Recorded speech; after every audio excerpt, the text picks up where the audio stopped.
to my video. So today, sorry kung hindi ako masyadong nakaset up, ganun. Sorry po kasi kakagising ko pa lang po kanina.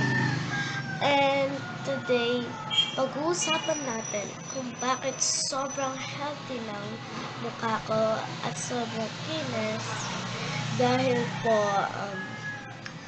ito po talaga ang mga ginagawa ko every single day pag naliligo po ako. Well, so, bago tayo mag-start dyan, make sure to subscribe, hit the notification bell for you to get notified in every single one video. So, pero hindi naman masyadong magandang quality. Siyempre, nagre-record lang po ako sa laptop. Wala akong camera. Meron ako cellphone. Bumaba. Pero, let's get into the video. So, first, kung mag-makeup kayo or things na so, wag yung hugasan ng tubig. Pero, pwede rin yung clean na tubig. Bawal lang yung like dirty water. Wash your face with clean arms.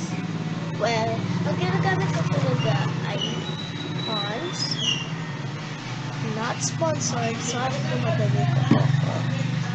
Ay Pond's. And eto, pinaka gusto ko itong inaano ko yung face ko.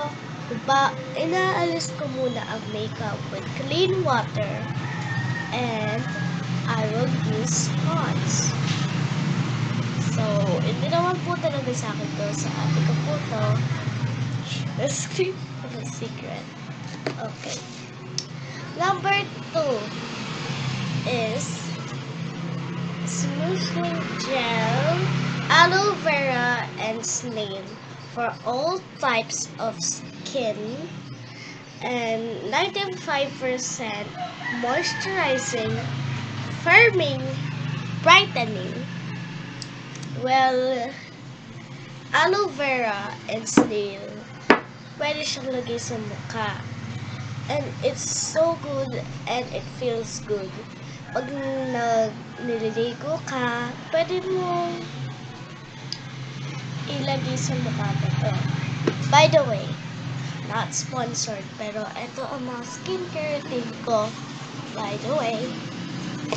So, number 3, hindi naman po tungkol sa mga brands, sa mga you have to eat healthy too. Kasi, if you just go to your face and like wash it and things, very first step, you need to eat healthy foods. Yeah. And you need to eat them.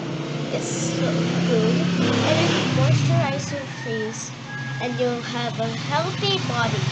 Hindi lang dahil sa, oh my God, ang ganda niya, nagsa-surgery siya siguro. Hindi dahil sa ganon. It's because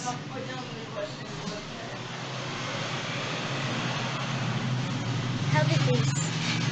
Sorry.